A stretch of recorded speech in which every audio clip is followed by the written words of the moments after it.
আসসালামু আলাইকুম এভরিওয়ান, কেমন আছেন সবাই? তো আজ আমি অনেক বেশি খুশি, খুব সুন্দর একটি ভিডিও নিয়ে এসেছি আপনাদের জন্য। তো ভিডিওটি দেখার আগে সবাই একটি লাইক করে দাও। আর আজকে আমি যে জামাটা শেয়ার করেছি তোমাদের এত বেশি ভালো লাগবে, আমি নিজেই গ্যারান্টি দিয়ে বলছি। তো তার আগে সবাই 50টা লাইক করে দিও। আর যদি এই জামাটির কাটিং ভিডিও, স্টিচিং ভিডিও দেখতে চাও তাহলে 20টা কমেন্ট অবশ্যই করবে, তা না হলে ভিডিও আপলোড করব না।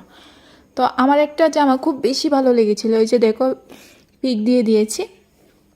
তো ওইটা আমি কিনতে চেয়েছিলাম, বাট এত বেশি প্রাইস, তাই আমি ডিসাইড করেছি যে নিজেই বানিয়ে ফেলবো এই জামাটি 1000 টাকার মধ্যে। তো সেম টু সেম কাপড় তো পাইনি, কিন্তু ওইটার মতো মিলে এরকম একটা কাপড় আমি বেছে নিয়েছি। আর যেহেতু নিজেই বানিয়ে নিয়েছি, তাই কোনো ধরনের সেলাইয়ের টাকা বা ডেলিভারি চার্জ এরকম কোনো কিছুই দিতে হয়নি। তো খুব সহজে আমার 1000 টাকার ভিতরে জামাটা বানানো হয়ে গেছে।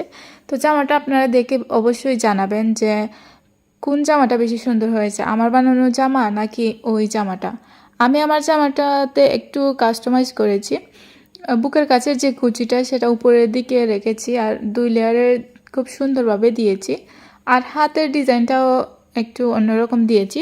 ওই জামাটিতে হাতের ডিজাইনটা সিম্পল ছিল, আমি একটু গর্জিয়াস করার ট্রাই করেছি। আর ওটাই কোমরের মধ্যে একটা বেল ছিল, আর আমি ফিতা দিয়েছি, খুব সুন্দর লাগছে। আপনারা দেখলেই বুঝতে পারবেন আমার জামাটার গের অনেক বেশি হয়েছে ওই জামাটার তুলনায়। তো আপনাদের কোন জামাটি বেশি ভালো লেগেছে, ওই পিকে দেখানো জামাটা না আমি যেটা বানিয়েছি সেটা? অবশ্যই কমেন্ট করে জানাবেন। আর সবাই কমেন্টে একটি রেড হার্ট দিয়ে দিবেন আমার জামাটির জন্য, এত কষ্ট করে বানিয়েছি। 1000-এর মধ্যে যারা যারা এই ধরনের জামা বানাতে চান, যারা সেলাই পারেন তারাই বানাবেন, না হলে এই জামাটা সেলাইয়ের জন্যই নিয়ে নেবে 800-900 টাকা। এত বেশি কষ্ট হয় বানাতে, তাই এত প্রাইস নেওয়ারই কথা। 800-900 ছাড়া কেউই মানবে না। তোমরাই বলো যে আমি কি ওই জামাটার মতো বানাতে পেরেছি, আমার কি হয়েছে। আর যেহেতু আমি 1000 টাকার ভিতরে চ্যালেঞ্জটা নিয়েছিলাম আমার এই জামাটি বানাতে, 1000 টাকা আর অবশ্য লাগেনি, 950 টাকা লেগেছে।